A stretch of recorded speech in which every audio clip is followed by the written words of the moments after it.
J'espère que vous allez bien, j'espère que vous vous portez bien.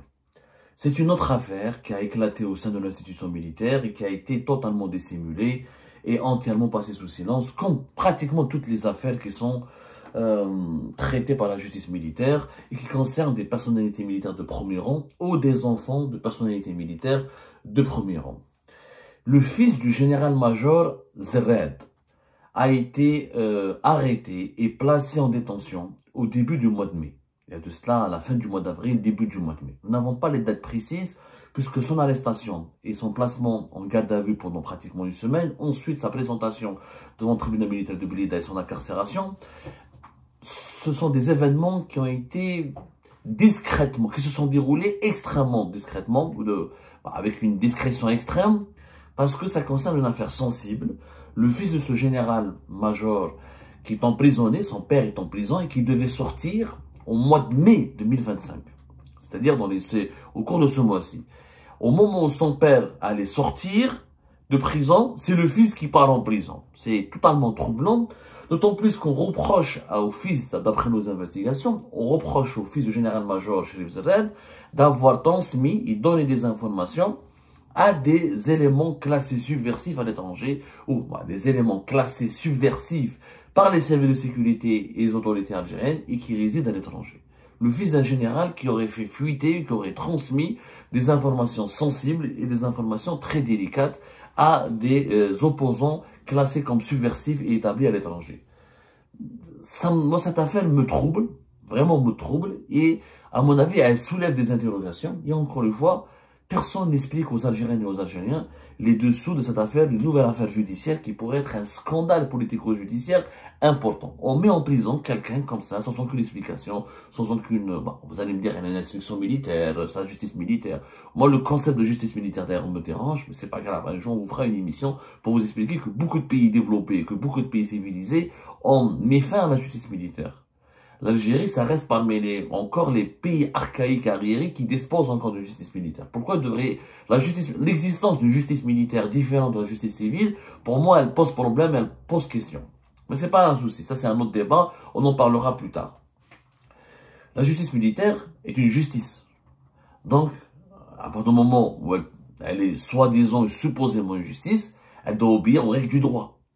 Et parmi les règles du droit, la présomption d'innocence, un procès équitable, des preuves tangibles et des indices clairs et précis pour pouvoir juger de la culpabilité de quelqu'un. Et la détention provisoire, la détention préventive, elle doit être décidée qu'en cas de grave atteinte à l'ordre public, à la sécurité. Pour la justice militaire, l'ordre public de l'institution militaire. Alors, cette affaire, elle concerne d'abord quelqu'un qui est le fils d'un général-major très connu. C'est le général-major Cherif Zerred. Vous le connaissez peut-être pas beaucoup, vous l'avez oublié dans le torrent des événements complexes et troublants qui ont ébranlé le pays ou secoué l'Algérie depuis 2019. Il y a des personnalités qui étaient influentes avant la crise politique et qui ont disparu par la suite. Cherif Zerred, le général-major Cherif Zerred, était très connu parce qu'il était l'un des bras droits, l'un des collaborateurs les plus fidèles et les plus influents du défunt puissant chef d'état-major de l'armée nationale et populaire, Ahmed Gaïd Saleh, qui a régné sur l'institution militaire algérienne de 2004 à 2019 jusqu'à sa mort en décembre 2019. Cherif Zerred, le général-major Cherif Zerred était le chef du département emploi et préparation de l'état-major de l'armée nationale et populaire. Il dirigeait un département qui s'appelait emploi et préparation et qui est un département stratégique qui a été d'ailleurs toujours dirigé ou par des généraux influents qui avaient de la notoriété ou par ceux et celles qui ont, par ceux notamment, régulièrement pour ne pas dire que des hommes, par des généraux qui ont eu des belles carrières militaires, parce que ce département est en charge de la coordination de l'ensemble des directions de l'armée, de l'ensemble des corps constitués de l'armée, et c'est lui, si vous voulez, pour schématiser, il veille sur la préparation, il coordonne l'état-major et l'ensemble des activités militaires, des légions militaires, des autres directions de l'armée et des corps qui constituent l'armée. Tout ce qui est entraînement militaire, préparatif au combat, résumé des activités, visite de terrain, activités officielles, non officielles, emploi et préparation. C'est vraiment le département sur lequel s'appuie l'état-major de l'armée algérienne pour gérer un certain nombre d'activités, on va dire, sensibles sur le terrain avec l'ensemble des autres composantes de l'institution militaire et de l'armée algérienne. Cherif Zerred, il est tombé en mois de mai 2020 quand il a été arrêté. Donc juste après, il a été parmi les premiers généraux qui ont fait les frais de la purge anti-Gaïd Salah menée par le nouveau chef d'état-major de l'armée nationale et populaire, Saïd Chengreha. Il faisait partie de la première partie du premier contingent des généraux collaborateurs et loyaux et des loyalistes à l'égard, on les appelait les généraux loyalistes à l'égard de Gaïd Salah, qui ont fait les frais d'une purge qui a été décidée par la nouvelle direction de l'armée pour éliminer et mettre à l'écart les généraux qui ont collaboré, qui étaient fidèles, qui étaient loyaux, voilà, les loyalistes, qui ont fidèlement servi Gaïd Salah, qui faisaient partie du clan Gaïd Salah. Donc, parmi les premières cibles de cette opération de démantèlement du clan de Gaïd Salah, il y avait général-major Cherif Zerred. Il a été donc placé en détention sous mandat de dépôt au mois de mai, vers la deuxième semaine du mois de mai 2020. Il a été limogé de son poste, de ses fonctions, le 13 octobre 2019. Il a quitté son poste. À l'époque, on avait attribué, parce qu'il a été limogé par Gaïd Salah, où il était un fidèle collaborateur de Gaïd Salah. Mais disons que Gaïd Salah s'était énervé contre lui, où il lui en a voulu, où il s'était retourné contre lui, durant, franchement, le dernier mois de son règne, parce que Gaïd Salah est mort en décembre 2019. Lui, en octobre 2019, il a été enlevé par Gaïd Salah, parce qu'à cause de l'affaire de Bahaddin Tleba. Bahaddin Tleba, quand il avait pris la fuite en 2019, quand il est parti en Tunisie, il a fait croire qu'il était à Malte, qu'il était en Europe, et qu'il va commencer à donner des révélations, à transmettre des informations sur les fils de Gaïd Salah, parce que Gaïd Salah, et la justice algérienne à l'époque, durant l'année 2019, au moment où Gaïd Salah tenait le pays, tenait les rênes du pays, voulait l'enfermer, voulait l'emprisonner pour des affaires de corruption. Donc lui, il a voulu faire du chantage à la famille Gaïd Salah en disant que si vous m'arrêtez, si la justice algérienne va m'arrêter ou va me faire du mal, ou si vous voulez me mettre en prison, je vais tout dire sur les affaires, sur les affaires les plus louches des enfants de Gaïd Salah, qui étaient ses associés, ses partenaires dans un certain nombre de projets d'investissement et dans un certain nombre de projets financiers, économiques dans la wilaya de Annaba, à Annaba plus exactement. Et Bahaddin Tleba, il avait communiqué par téléphone avec Cherif Zerred. C'était Cherif Zerred qui lui aurait dit, qui l'aurait convaincu de revenir en Algérie, d'arrêter ses conneries, d'arrêter de faire du chantage et d'arrêter d'arrêter de jouer, d'arrêter de vouloir jouer le Zorro et de dire du mal, ou d'arrêter de ne pas partir à l'étranger pour devenir un opposant subversif ou jouer le rôle d'opposant subversif et de menacer le clan Gaïd Salah.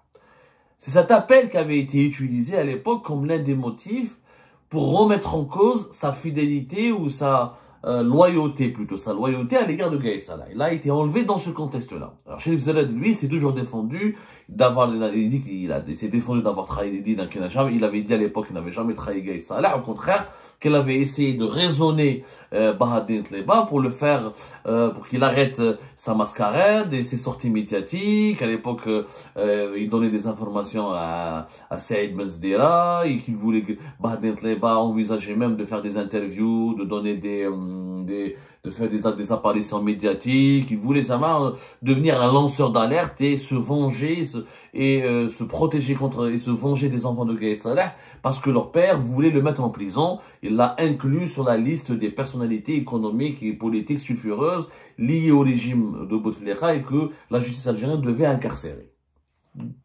Ça, c'est pour la petite histoire. Cherif Zerred s'est toujours défendu de toute trahison à l'égard de Gaïd Salah. Il a été emprisonné donc au mois de mai 2020 et il a été jugé en 2022, au mois de mars, fin mars 2022, il a été jugé pour enrichissement illicite et trafic d'influence. Il a été condamné à 5 ans de prison ferme. Il n'a pas pris cher, contrairement à d'autres généraux qui avaient collaboré ou qui étaient les amis ou les proches de Gaïd Salah, ou qui étaient jugés auparavant en même temps qu'en 2019, qui ont pris 15 ans ou 10 ans des peines, vraiment de très longues peines de prison ferme. Lui, il n'a pris que 5 ans, il s'en est vraiment sorti parce que le dossier qui était monté à son encontre n'était pas vraiment solide. D'ailleurs, Cherif Zerred, au cours du procès de mars 2020, le procès de fin mars 2022, il avait apporté, selon ses avocats, toutes les preuves, toutes les justifications pour prouver que les nombreux biens qu'il détenait ont été acquis dans la légalité grâce à ses moyens. Et surtout qu'il avait fait de longues formations à l'étranger, qu'il avait économisé des frais de mission de vise, et qu'il a travaillé, qu'il avait une longue carrière au sein de l'armée, et qu'il a toujours économisé ses salaires, etc., pour pouvoir acheter des biens. Donc, l'accusation d'enrichissement illicite avait été levée, voilà, de son dossier judiciaire, et il n'a pas été sévèrement condamné parce qu'il n'y a jamais eu de preuves fournies par la justice militaire ou par le parquet de la justice du tribunal militaire de Blida pour démontrer que c'est un corrompu. Mais apparemment, ils avaient gardé l'accusation de trafic d'influence. Donc il a été condamné tout de même. Il est resté jusqu'à 5 ans de prison ferme. Il devait être libéré au mois de mai 2025. Comme il a été emprisonné au mois de mai 2020, donc au mois de mai 2025, il devait sortir de prison. Et Chirg Zerrad, il avait des enfants. Parmi ses enfants, il y avait un certain Hakim Zerrad, qui était, je crois, son fils aîné et le plus proche de lui. Hakim Zerrad, qui est un ancien entrepreneur, qui avait un certain nombre d'entreprises dans le pays, etc. Il avait fait l'objet, il a été au départ un peu inquiété, etc. Ensuite, la justice militaire lui a foutu la paix parce qu'ils n'ont rien trouvé de grossièrement illégal ou il n'y a rien de démonstratif à son encontre qui a été trouvé au cours des investigations menées par la justice militaire ou par les services de renseignement militaire qui était la DCSA, la Direction centrale de la sécurité de l'armée. Donc, il a été épargné. Mais comme tous les enfants des généraux emprisonnés et déchus, il était placé sous ISTN, placé sous enquête et placé sous surveillance. Tout se passait bien pour la famille Chérif Zerrad jusqu'au mois d'avril 2025. À la fin du mois d'avril 2025, le fils Hakim Zerrad a été arrêté de façon spectaculaire d'après nos sources parce que il était soupçonné et suspecté d'avoir transmis des informations confidentielles au sein qui relevaient de secrets confidentiels, des informations confidentielles de cours, et des informations préjudiciables, considérées comme préjudiciables à l'encontre de Saïd Chengriha et des collaborateurs et des principaux responsables actuels de l'institution militaire, et que ces informations confidentielles auraient été transmises à des opposants résidant à l'étranger. Et c'est comme ça que Hakim Zerrad a été arrêté, ensuite placé en détention dans le plus grand secret. Cette affaire, à mon avis, d'abord c'est terrible pour la famille Chérif Zerrad. Vous imaginez que le père va sortir de prison, il va trouver que son fils a été emprisonné à quelques jours avant sa libération. Sur le plan humain, c'est terrible. Sur le plan maintenant de la liberté d'expression et de la liberté de cours, est-ce que c'est un crime que le fils d'un général parle à un opposant? Le fils d'un général, c'est un être humain. C'est un Algérien comme tous les autres. Il a totalement le droit de parler à un opposant. L'opposant, c'est un Algérien. C'est un Algérien comme les autres. Est-ce qu'on peut... il y a une tendance dangereuse qui s'est malheureusement développée, qui s'est aggravée. Son développement s'est aggravé au cours depuis 2022-2023. On criminalise, on incrimine et on diabolise tout contact établi par un Algérien lambda, surtout par un Algérien qui aurait un parent au sein du pouvoir algérien ou un parent ayant occupé des fonctions anciennement au sein du pouvoir ou occupant toujours des fonctions au sein du pouvoir. Ces Algériennes et Algériens, s'ils ont un contact avéré avec une personnalité médiatique, publique ou politique classée comme subversive et comme figurant dans la catégorie des personnalités détestables par le régime actuel et recherchées par le régime actuel, et ben ces contacts peuvent suffire, sur la base de simples contacts, peuvent suffire pour incriminer ou envoyer en prison une Algérienne ou un Algérien. C'est ça, le fait d'avoir un lien, uniquement un lien avec un opposant à l'étranger. Je venais dans l'affaire de notre journaliste, comment il s'appelle le journaliste, notre confrère, à chaque fois j'ai oublié son nom, parce que les affaires se sont complètement... mon cerveau est saturé par les affaires d'arbitraire et des délits d'opinion. Pour moi, ça peut être un délit d'opinion. Pour moi, c'est un véritable délit d'opinion. Et moi, je pense qu'on peut considérer comme prisonniers politiques les personnes, les Algériennes et les Algériens, qui ont été arrêtés pour juste avoir entretenu un contact avec une personnalité de l'opposition algérienne. L'opposition algérienne, il n'y a pas de définition commune. Hein. Il y a des fils de généraux qui sont considérés comme opposants par l'actuel pouvoir, alors qu'ils n'ont jamais fait de politique. Moi, par exemple, je suis un journaliste, je n'ai jamais fait de politique, je ne fais pas partie d'un mouvement politique, je n'ai aucun lien avec un mouvement politique dissident radical, je suis juste un journaliste indépendant, on me classe comme opposant subversif, on m'a condamné à mort, voire il y a des dirigeants algériens qui me considèrent même comme des terroristes. Donc, comme il n'y a pas de définition juridique, ni morale, objectif et pertinent de l'opposition, donc c'est devenu un concept fourre-tout et on met tout le monde dans le même sac. Mais moi, par exemple, j'ai le droit de parler à des fils de généraux, des fils de généraux ou les filles de généraux ont le droit de me parler. On est des Algériens. Parler avec un individu, échanger avec lui, ce n'est pas un crime. Et quelles sont ces informations confidentielles que Hakim Zed aurait pu transmettre? Je ne vois pas. Quelles sont ces informations pour moi? À quelques jours, moi j'ai bien peur que ce soit une vengeance contre son père. Comme ils n'ont pas réussi à imposer une peine très sévère à son père, ils voulaient détruire leur famille en mettant le fils en prison. Et ça, je trouve ça vraiment barbare et inhumain. Et moi, je ne le connais pas. Je ne le connais ni d'Adam ni d'Ève. J'ai enquêté, j'étais sur une affaire bien précise, son nom est sorti, on m'a confirmé qu'il est en prison, j'ai voulu comprendre, et j'ai trouvé les éléments que je viens de partager avec vous. Et je m'interroge, en tant que journaliste algérien, j'ai le droit de m'interroger. Peut-on mettre avec une telle facilité en prison un individu, même si son père est un général déchu, ou anciennement un général puissant, juste parce qu'il a entretenu des contacts avec des personnalités de l'opposition algérienne à l'étranger? Sans que, encore une fois, cette définition de l'opposition, elle est totalement tronquée et totalement manipulée et falsifiée, parce que malheureusement, il y a des gens qui n'ont jamais été opposants, qui n'ont jamais été, qui n'ont jamais fait de politique, et qui sont classés comme opposants subversifs. Moi, j'en fais partie, les journalistes. Je ne suis pas militant politique, moi, je suis un journaliste. On me considère comme opposant politique, ou diabolisé, ordonné terroriste, et c'est pas normal de mettre en prison des gens pour ça. Je suis désolé, on n'en parle pas assez. On n'en parle pas de ce problème. C'est pas normal, je suis désolé. Après, je suis sûr que la justice militaire n'a pas l'habitude d'être transparente, ou de faire preuve de transparence, ou de communiquer sur une affaire bien précise, etc. Mais j'en appelle à la conscience des juges du tribunal militaire de Blida. Est-ce qu'il est... Voilà, Abdelwakil blâme. Notre confrère Abdelwakil blâme, là, j'ai failli oublier son affaire. Je cherchais vraiment un exemple éloquent. Il a été emprisonné au début du mois de l'année, au début du mois de janvier 2025. D'abord, au départ, il a été arrêté pour un hashtag, le fameux hashtag Marani Charadi. Quand ils ont vu que le hashtag, ça ne suffisait pas pour lui confectionner un dossier judiciaire, il a été emprisonné parce qu'ils ont trouvé lors de la fouille, lors de l'expertise au niveau de ses téléphones, de son smartphone, qu'il avait des discussions sur les réseaux sociaux avec MLDZ ou Hicham Aboud. En quoi discuter avec MLDZ et Hicham Aboud constitue un crime? C'est ça la question. Est-ce que discuter avec un élément ou avec une personnalité détestée, diabolisée, condamnée par la justice algérienne fait d'un Algérien un complice?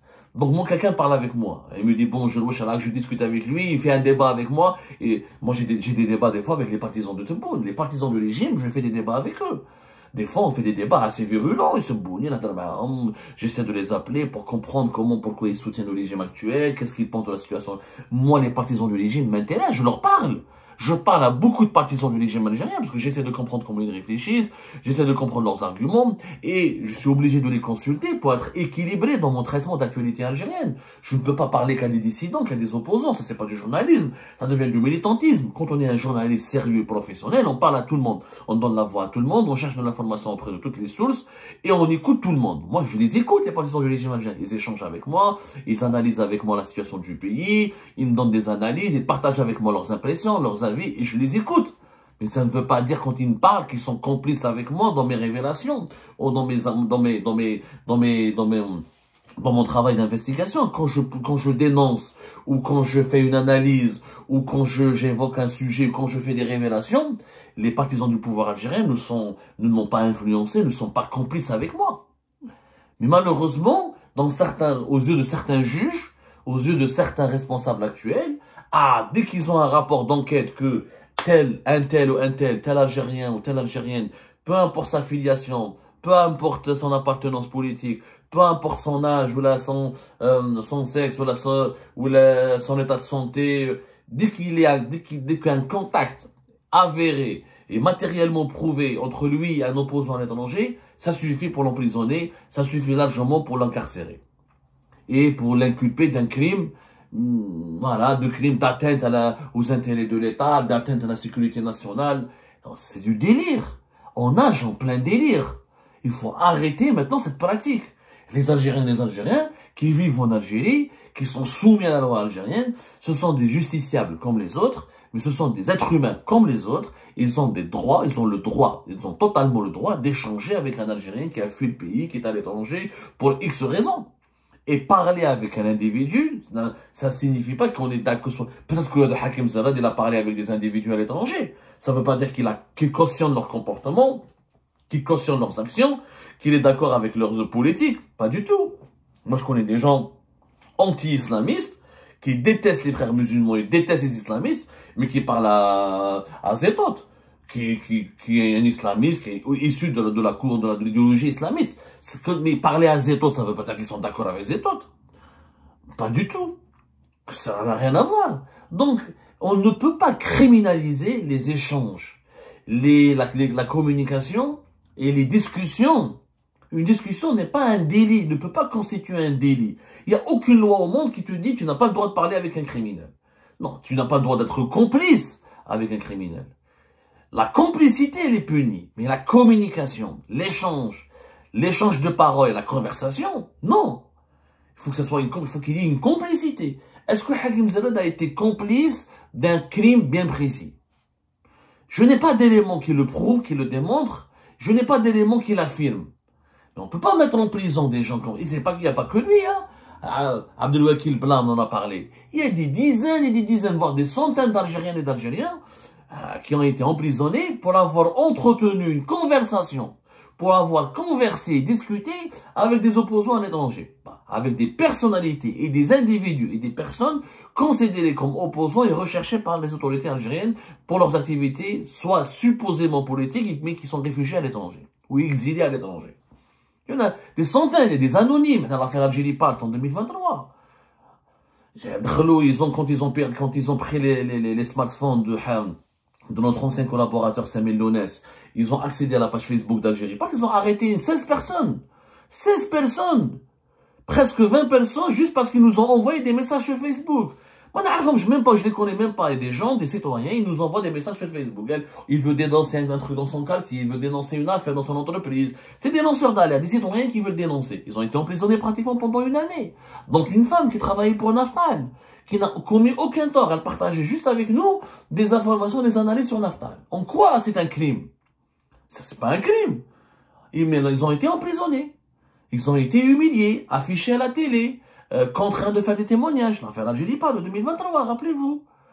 Et il n'y a pas que ça. Il n'y a pas que ça. Il y a des dizaines de cas qui sont anonymes, qui n'ont jamais été médiatisés, qui n'ont jamais été rendus publics. Dans l'affaire, ce qui leur est arrivé n'a jamais été rendu public. Et qui sont emprisonnés juste pour pour avoir entretenu des contacts virtuels via des messageries, via Facebook Messenger, via WhatsApp, via Viber, je sais pas, avec des opposants habitant à l'étranger. Cette pratique, elle est dégueulasse. Dégueulasse, et pour moi, l'affaire d'Abdelwakil Blam, comme l'affaire de Hakim Zarad, illustre l'ampleur inédite et très grave, on n'en parle jamais assez de ce sujet, de cette pratique, qui est pour moi, qui n'a rien à voir avec le droit, qui n'a rien à voir avec la justice. Communiquer, échanger, converser, discuter, c'est un droit humain. Les Algériennes et les Algériens ont le droit de parler à tout le monde. Et personne ne peut leur interdire de me parler à moi, à un maire, à je sais pas quoi, à Hicham Aboud, personne, ou la Benzdela, à d'autres. Par contre, la complicité est une chose qui est totalement différente de la communication. Je voulais faire cette révélation je voulais partager avec vous ces révélations, cette mise au point, parce que pour moi, ça me paraît important de faire de la pédagogie, tellement notre pays a régressé au niveau des libertés publiques et individuelles.